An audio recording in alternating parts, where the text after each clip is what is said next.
Whatever the occasion, effortless elegance is right this way. Because Hilton brings you new ways to stay courtesy of the Nomad London.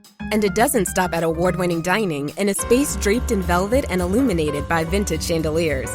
No, this day goes beyond with unparalleled personalized service and attentive hospitality. Oh, and did we mention the Nomad London can be booked using your Hilton Honors points at Hilton.com?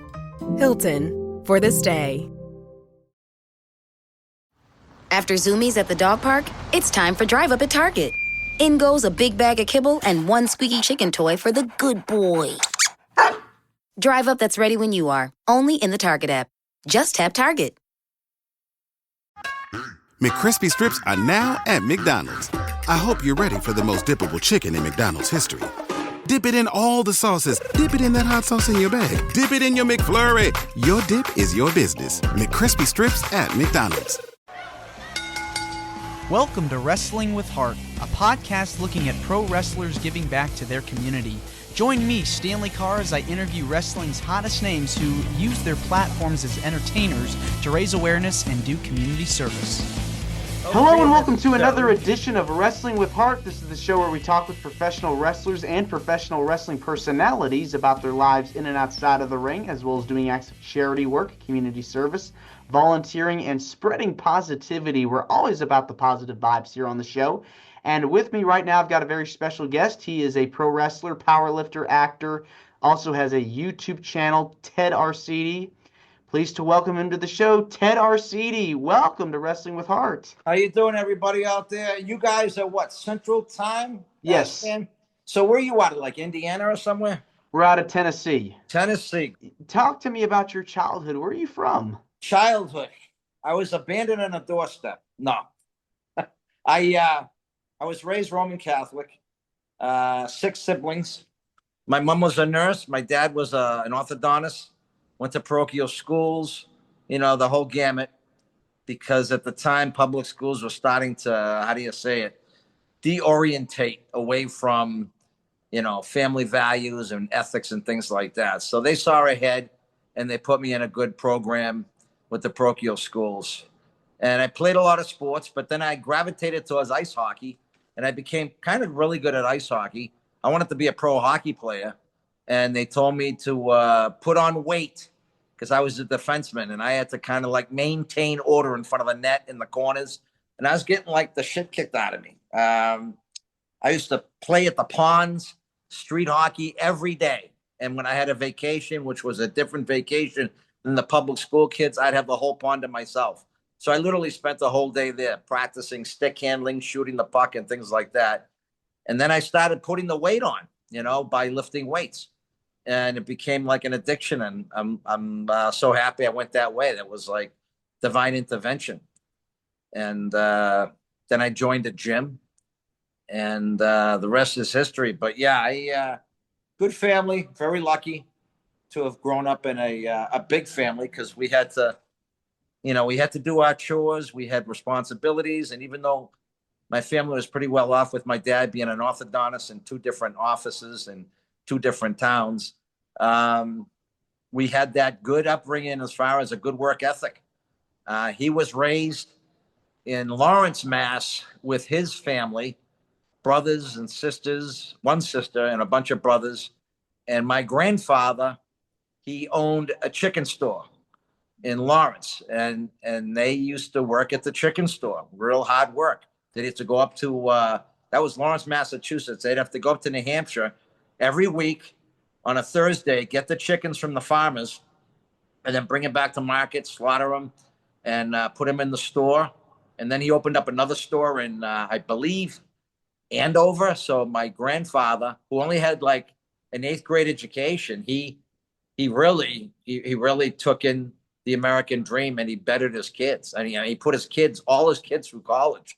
And that's when college was such a finite thing, just reserved for like the upper class. And I wish I met him. I never met him, but I think I got a lot of my tenacity and my dedication and my hard work from him, from that side. Also my mother's side too. My mother, she was raised in Erie, Pennsylvania, and she had a big family too. I got the sports, I think, from them because they played sports. And my uncle was a great football player. He played for Duke, And then he went to Iwo Jima, and he was a lieutenant, got the Silver Star. And as you know about Iwo Jima, people out there, a lot of the guys died. He lost half his platoon, and it was never the same. But nevertheless, he was my godfather, and he helped raise me, and very tight with him. Of course, he's passed. They're all passed. I just lost my dad 2 years ago. He was 93. But the guy practiced as an orthodontist till he was 85. And that's insane. That's great. So, yeah, I know it's an old adage and we beat the shit out of it, but you are who you grow up to be like from your upbringing, and that pays a big effect on your relationship with people, engaging, work ethic, as I mentioned, and just life. So I think that motivated me, not just for like ice hockey, but when I got into weightlifting, and then I became winning a lot of powerlifting events in the bench press, setting world records, and then getting into wrestling. I used that same practice ethic that I was drilled into by my parents. And, I mean, definitely seems like you got that discipline at such an early age. And you really had to put out as much as you could. And as we're talking here, I mean, 700 plus pounds you had bench press. That is How the guns looking? Oh, they're great. They're great. I mean, that's very impressive. Yeah. And it was unheard of too at that time, right? Totally unheard of. And this is the thing today.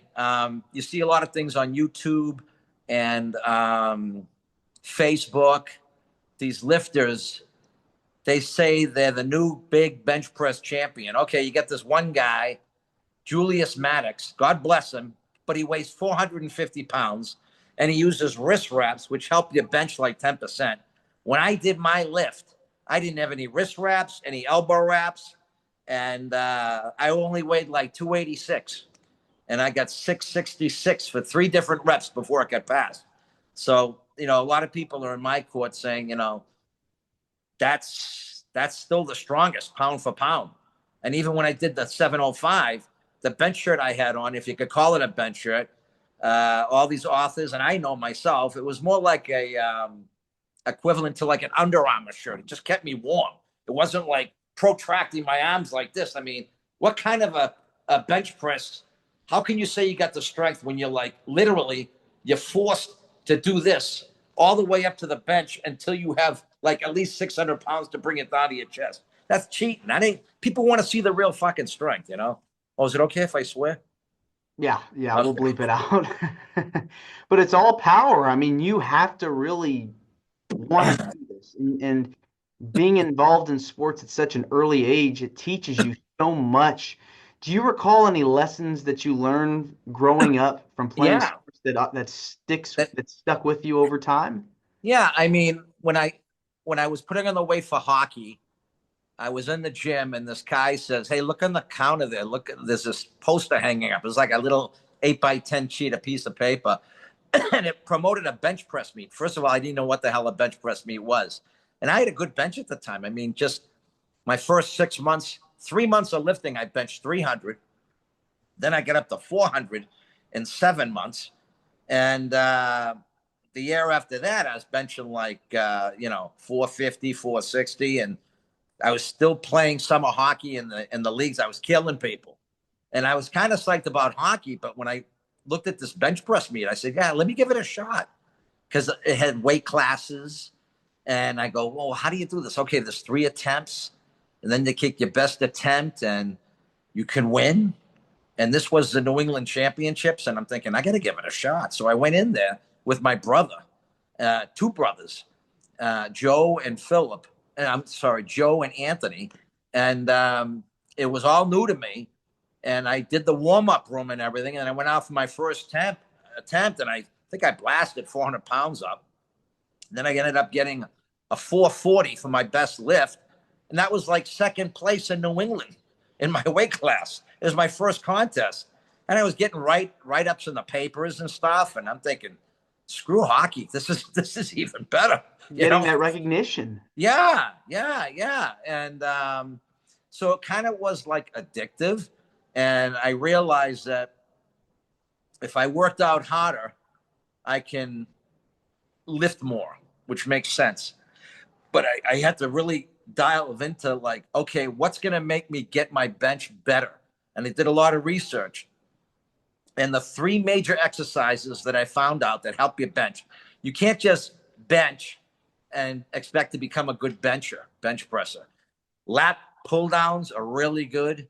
Behind the neck press, I did phenomenal in those. Standing behind the neck press, which is even harder. And I think there's a clip on my YouTube station of me doing an exhibition of 335 for reps, 3 reps. The best I did was like a world record standing 375 for 5. That's documented. That was in Muscle and Fitness years ago. I did that. And then on top of that, tricep nose breakers. I don't know, Stan, you're familiar with those? You bring them down to your nose and you extend them.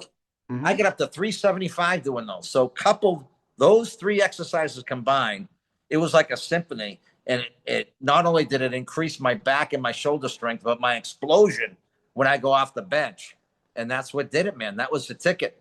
And I would eat, drink, and sleep lifting. I mean, I'd be in bed by 10. I didn't go out and party and stuff. Maybe one night I would, but I wouldn't be crazy about it because I really, really wanted this. I was like Arnold, going for the Olympia. But in my own way, this was going to be the, all new frontier. It was like the next great frontier in my life. How much can I bench? I want to be able to get a world record. And then I won the collegiates. And then I got invited to the Hawaii International Powerlifting Championships in Hawaii in 1983. And that was a 275-pound class. I smoked up like 630 or 621 or something, 628. And then I got invited again in 1984. And that's when I did the 666. I got red lighted the first 2 attempts, not because I didn't get it. I just went up uneven. And then the third attempt, they granted me the 3 international judges. They granted me a third attempt, and I smoked it, and the place went shithouse. And that's when I knew. And I just got into dental school too. That's another chapter you probably heard about. And I was kind of like torn. What am I going to do? My dad wanted me to be a dentist. I wanted to be a dentist. I graduated with a phys ed degree. But you weren't at that particular time, you weren't going to get a job in the teaching business if you were a doctor's son because it's so political in these towns, So anyway, yeah, I got into dental school, and I just didn't last in there because I wanted to be the first man to bench 700 pounds. My father was pissed. We didn't talk for a while, and then I got the record. I lived on my own and taught school as a substitute teacher and part-time teacher. And I liked doing that, but, it kept me afloat. I lived in this professor's house in Newton, Mass. He was a professor at BU. Neil Todd, good guy. He's passed now. But he set me up in what was a converted porch, but he sealed it off. And he made it my room. There was no heat or anything. I took my showers at the gym, but there was a gas stove down below in the basement. I'd go down through the bulkhead that used to be the bulkhead, and it was kind of like a Spartan life because I couldn't go back home. And that's when I really just focused. I said, "Fuck this! I gotta do this," because I was thinking I can go back to dental school. Let me get the 700 out of my angst, so out of your system. Yeah. Yeah, I mean, you had a dream, and that was the important thing is you had something you wanted to pursue. You love weightlifting. You love powerlifting. You went and set that record.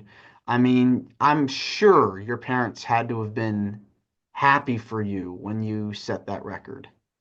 They were. My mother was more, and my siblings were.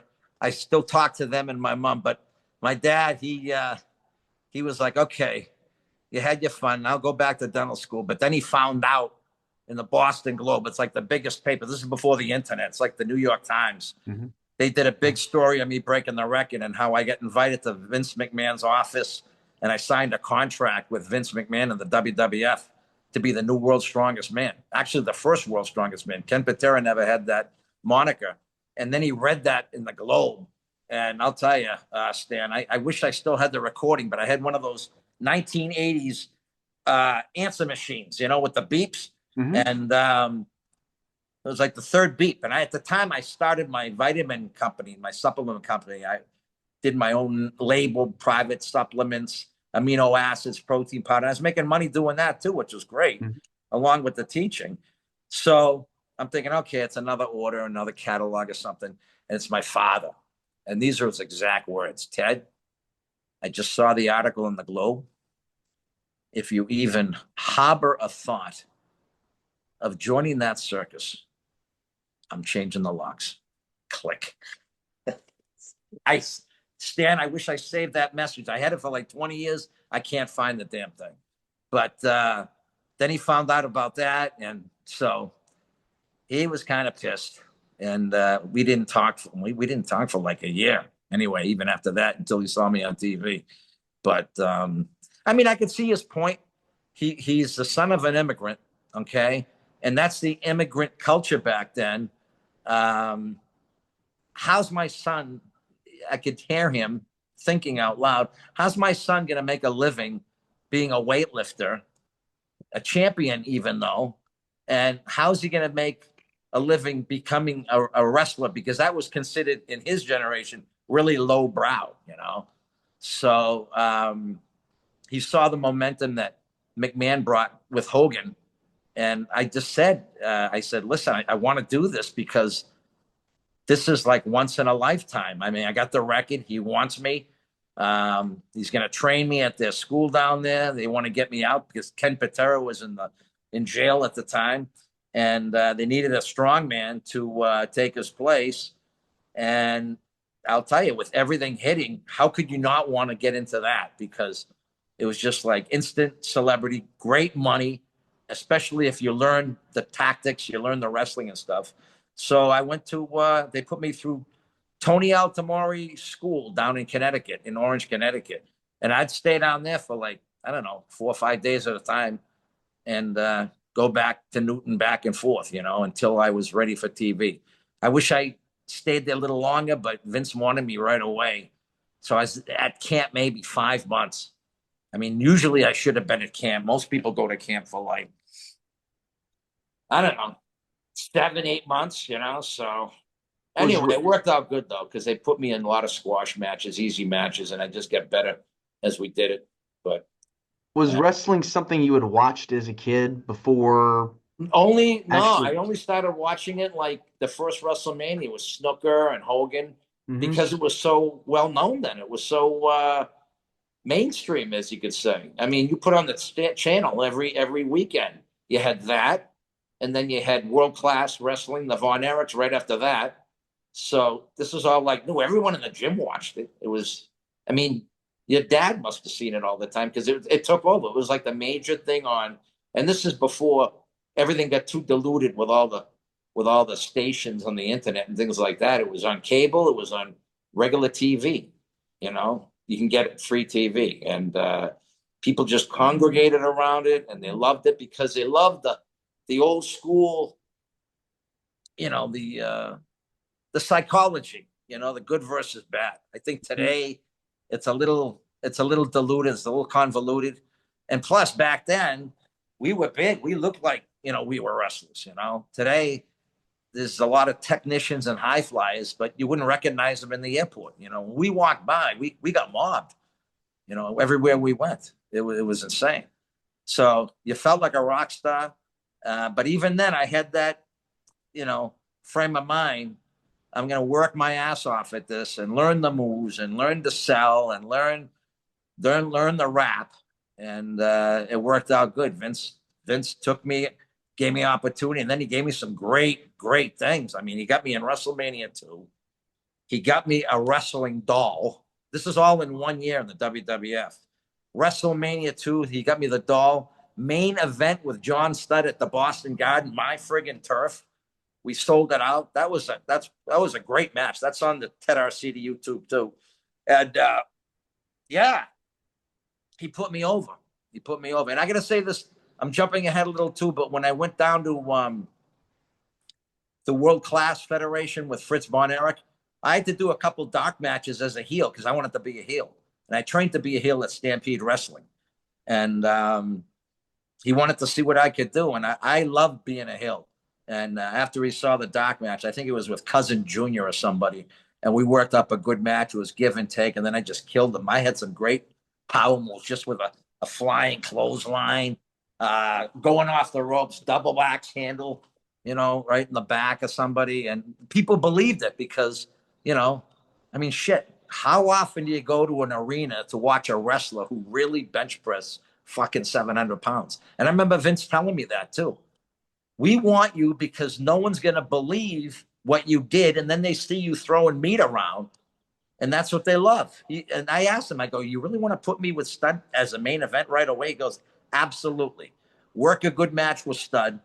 And he says, Teddy, I still remember him saying that. He says, there's technical wrestlers, there's high flyers, but this is me talking, and I don't care what people say. Two big muscle guys, especially when they take it out of the ring and they're killing each other with slow, deliberate moves. People come on that. They love that shit. That's what we did. And you can see that on the Ted Arcidi YouTube. It was a great match. And yeah, I had some great matches down in Texas too with Matt Bourne and Bruiser Brody. But I think as a heel, I had a real good rap too. I like being a heel than a face. But Vince wanted me to start as a face because I was over big time with my world record in the Northeast because everybody knew about my plight going for the world record at the World Championships. And when I got that was news all over the East Coast. So it caught his attention to give me an interview.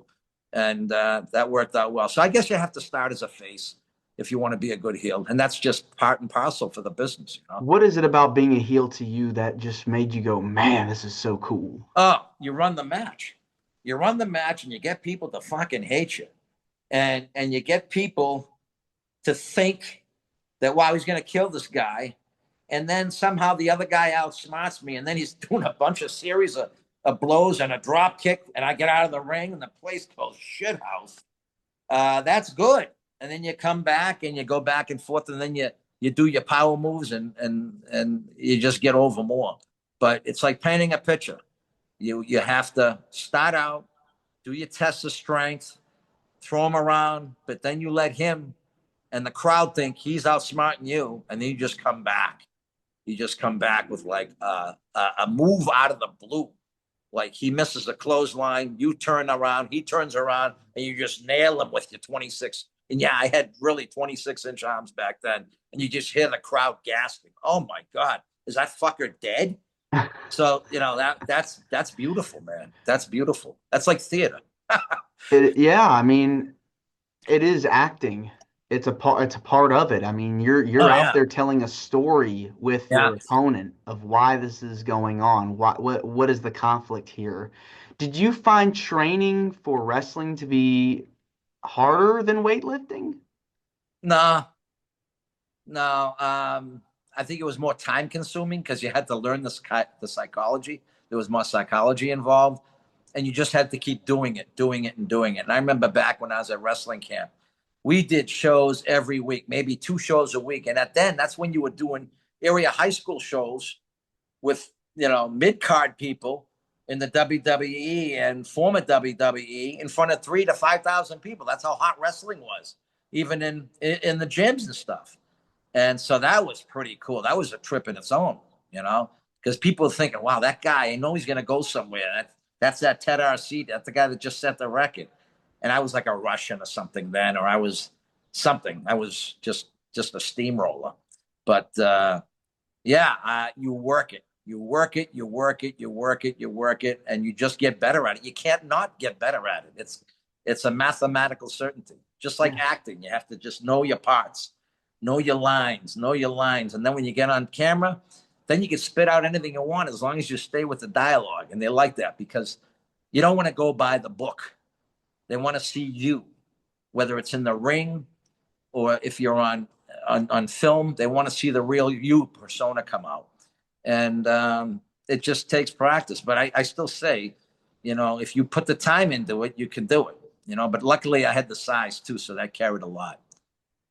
Yeah, I mean, you were in WWE for 2 years, and then you went to world About a year, class. yeah. And About then a I went year, to went to world class, and you got to yeah, work with Percy Pringle during your yeah, time at world class. yeah, Paul Bearer, what was it like working with yeah. him? It was great. I mean, as you know, he had a lot of people in his stable. He had Rick Rude, Cactus Jack. He had Tony Atlas, I think, and so he had a great rap. He had Bruiser Brody in there too for a while. So I was under good management, but that was all because of Fritz. Fritz saw me in that dark match and he says, Arcidi, we're going to give you a shot. You did really well. And we're going to give you a manager. We're going to give you the strap. I ended up getting the Texas belt. And I liked it too because I could have the rap too on the promos. I had a good rap. Better than I think most other heels too.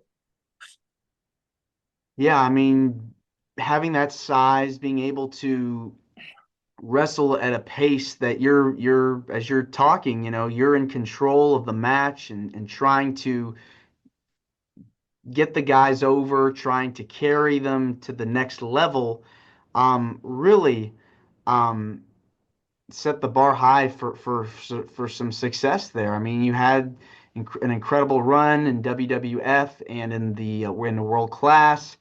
Um, what made you decide to stop and retire? Yeah, that's a good question. Patera had just gotten out of the can, and I was up in Calgary doing a stint up there. That's when I turned heel actually up there because Vince wanted me to try to work an angle with Bill Kazmaier, who got into wrestling, but it just didn't work with Bill. I like Bill, but he just didn't sell and he couldn't move that well, couldn't really throw a punch, and it just seemed so fake.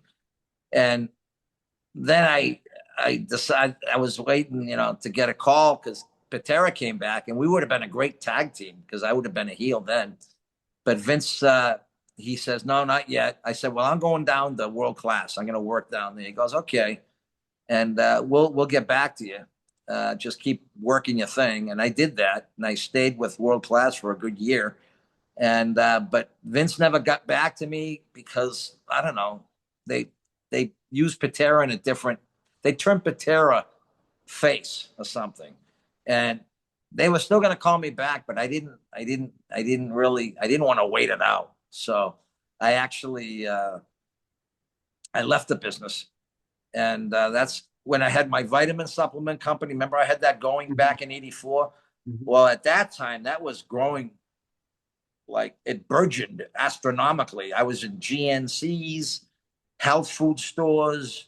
We go overseas to these FIBOs, these natural food festivals, things like that, where they had sports nutrition. And because of my notoriety and all the exposure I had on TV, it was like an instant hit. So I was in a lot of stores, and I had my own supplement company, weight gainers, amino acids, glandulars, growth factors, all natural stuff.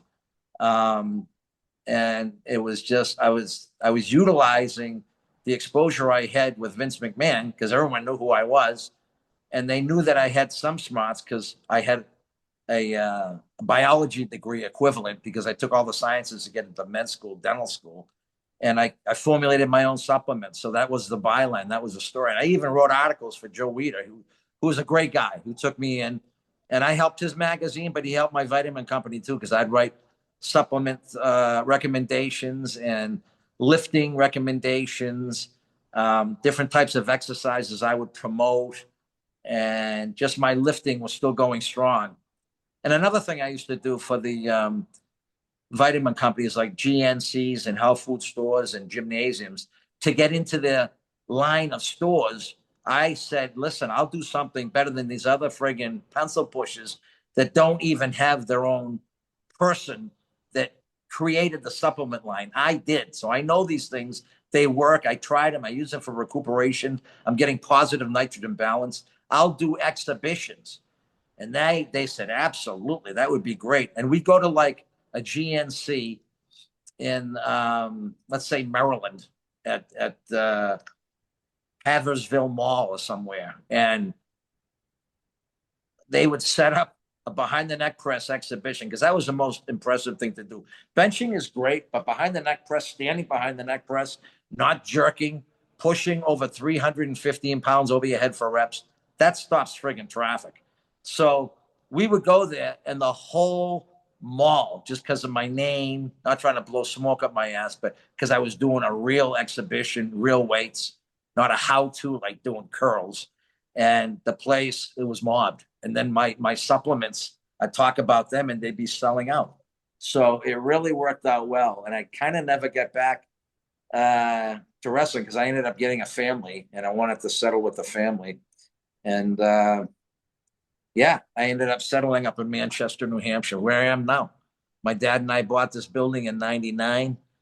And yeah, I never looked back. It's been great. In '97, that's when I decided to get into acting. Okay. Now, what made you decide to want to be an actor? I mean, you had the experience with pro wrestling. What made you decide to want to pursue that as a career? Good question. I still wanted to stay in the entertainment business. I always loved acting, good acting. And I looked at this thing, I stepped back a few paces and I said, yeah, I just don't want to be any actor. I don't want to be like these actors in the WWE, most of them, not all of them. There's a couple of them that are good, but most of them would just be thugs. I don't want to be like a big guy thug. That's not acting. That's like, there's no challenge to that. I said, I want to get into like really scene study, things like that. So it didn't happen right away. I realized what I have to do. And I started attending scene studies with casting directors, workshops with casting directors, with different types of directors, okay, in Boston and the New York market. So I would literally go to Boston over a weekend and hit like all these different classes for scene study and workshops and stuff. Same thing in New York. I'd go down there. And I did that literally every week because I had my business here and I could get away because someone could run the store and stuff and with my supplements. But I had the flexibility. I could just fly down to New York or drive into Boston. And those are two major markets. And with that, I started working with getting a reel together, what they call an actor's reel.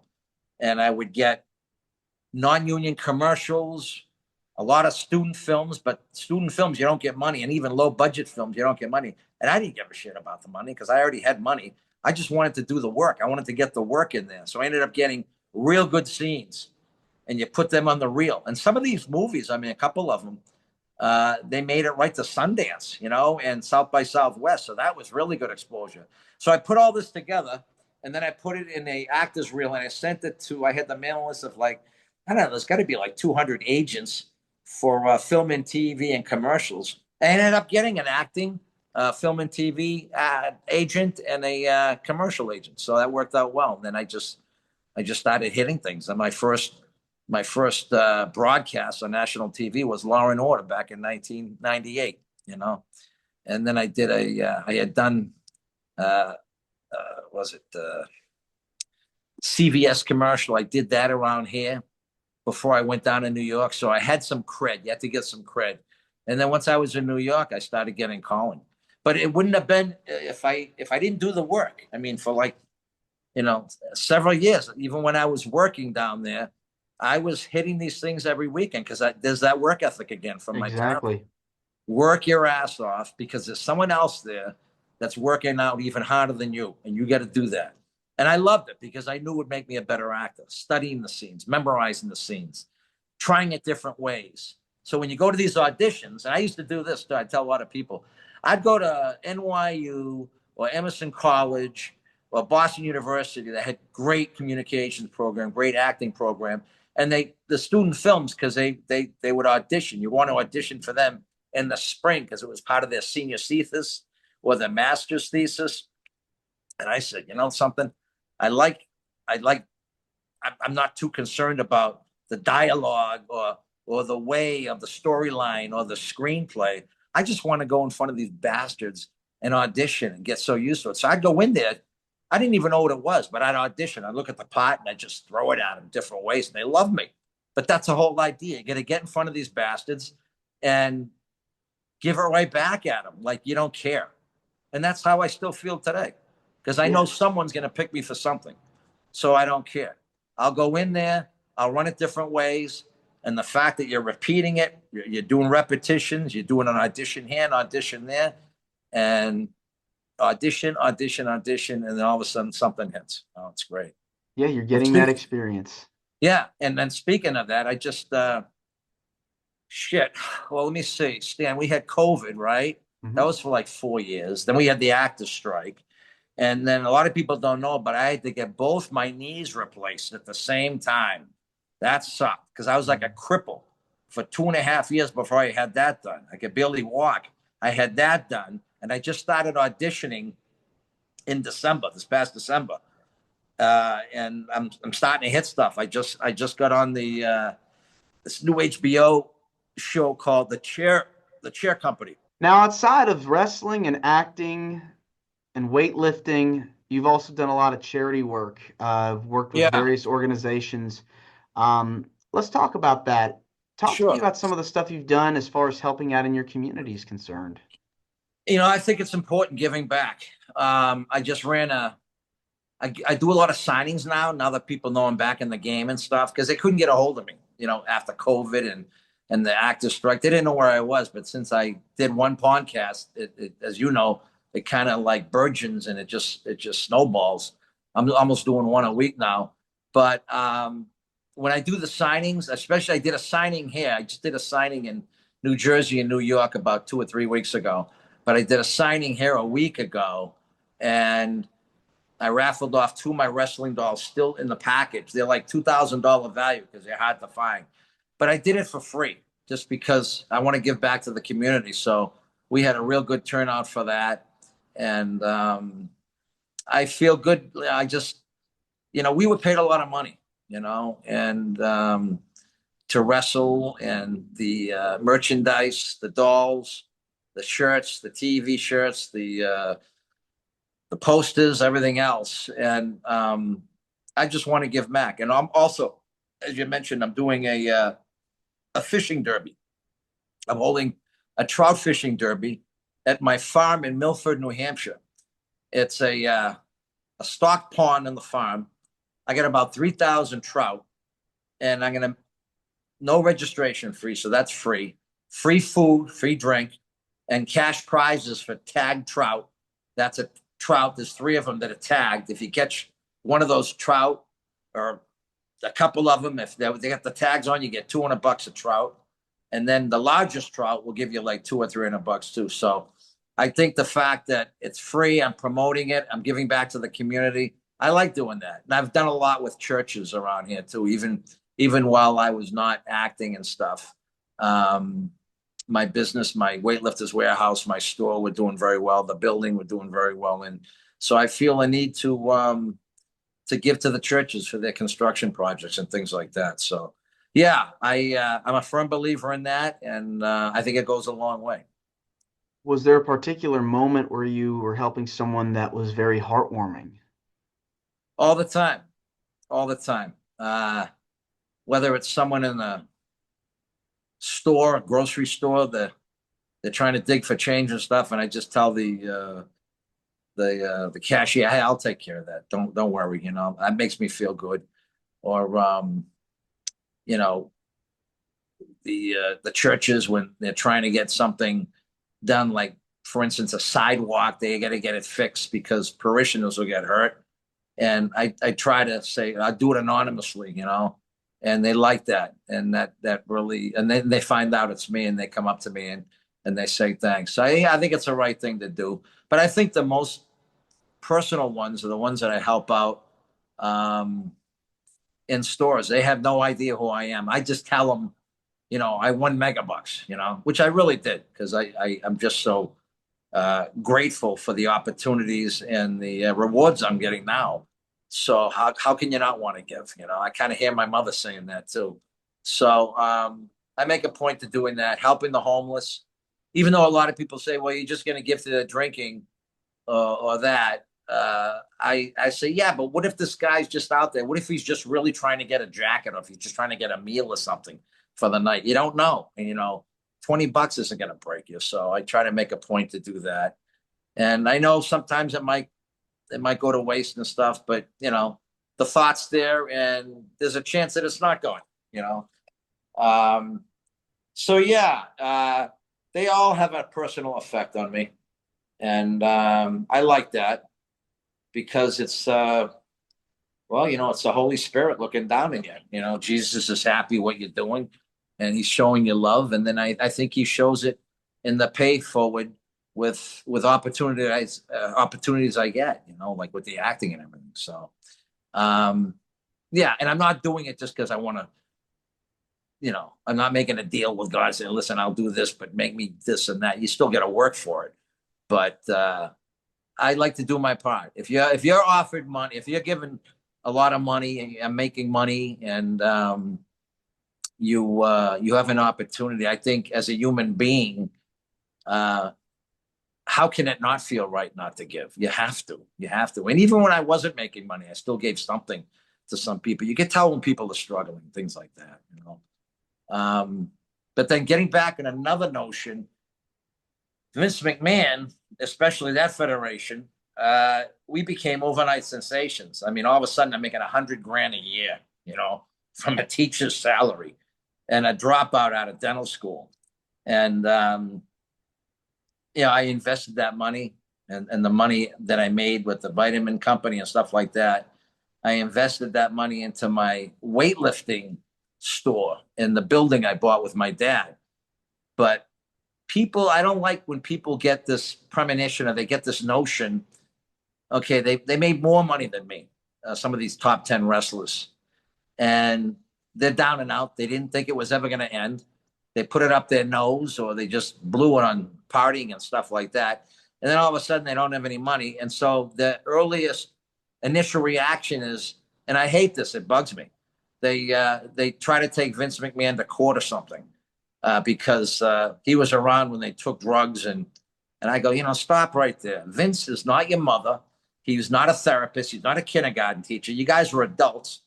You did what you did up your nose and behind the scenes and steroids and everything else. You knew the dangers. Don't blame Vince. And I hammer this point home, Stan. I tell these people, even at the signings, the other wrestlers, when they got a bitch with McMahon, or they had a bitch with Von Erich, the old man, Fritz, I say, don't take it out on them. I go, if you didn't get picked by Vince, you'd still be just a fucking gym rat, okay? And that's it. And they just shut up. So a lot of it's common sense. But I will, if I see Vince, I will always say, Vince, thank you for the opportunity. And I'm indebted to you because it was great that you promoted my strength, my wrestling, and that parlayed into the acting and everything else. And if it wasn't for that jump start with you, with all that exposure, I'd probably be a dentist. And not that that's a bad thing, but it's just not me. My whole family's into medical or attorneys. My sister is married to a dentist, Joanne. She and my other sister, Camille and Christine, they're dental hygienists. They make good money. They made really good money. And Camille became an orthodontist. And then my brother became a lawyer, an attorney. And my older brother, Joe, he became a head heart surgeon out in California, in Northern California. Yeah, in, Fresno, somewhere out there. Well, before we wrap things up here, what is it about giving back to you that gives you the most joy? I want to go to heaven. I mean that, but you've heard that adage, you feel better giving yes. than receiving. It's the truth. It really is. It is. It really is. And I'm sure it sounds like, from your persona, I got the feeling that you're a good guy. You give whenever you can too. But I think it makes you sleep better at night, and you're doing God's work, the God's work, and you're following him. And I think he's smiling on you, because when you feel good and good things happen to you, I think that's reflection from God, not to be a holy roller, and I remember doing this even when I was wrestling. I would still try to give what I could and stuff like that. because you never know the weirdest things. People come up to you and you help them out some more, even if it's just a conversation. That's big, especially, they come up and they say, yeah, I saw you and this and that. And you don't just brush them off. You don't just brush them off. Oh, thanks a lot. If you got the time, talk to them. And that's really big. That makes their day. And I think that's given too. Exactly. So, yeah, he gives us opportunities, and it's up to us to take them. And that's what I want to do. I love doing that. So, Ted, this has been wonderful getting the chance to speak with you. I want to say thank you for coming on to Wrestling with Heart. It means a lot to me and to my listeners and viewers that are watching this on YouTube. Where can people find out more about you? If you have anything, I guess, like any social media or... Yeah, go to Ted Arcidi YouTube, and then from there you can see my Wikipedia page and what I'm doing on TV, because that's usually going to be on Wikipedia too. But IMDb, that's a page too. It's like a motion picture page. It tells you it's got my some of my clips from my acting, my best acting that I did with The Fighter, The Family, Equalizer 2 with Denzel. That's on there too. And then that's going to be updated too, because as we do more gigs, so to speak, we're just going to keep filling it up. All right. Yeah. Well, thanks again, Ted, and you're more than welcome to come back. I hope to come back again too. Stay in touch, Stan. Absolutely. Take care. Everybody out there, thank you for listening, and I will talk to you. All right. Take care. All right. Thanks again. This is Wrestling with Heart. I hope you found this podcast to be informative and entertaining. If you did, please hit the subscribe button and look out for the next edition.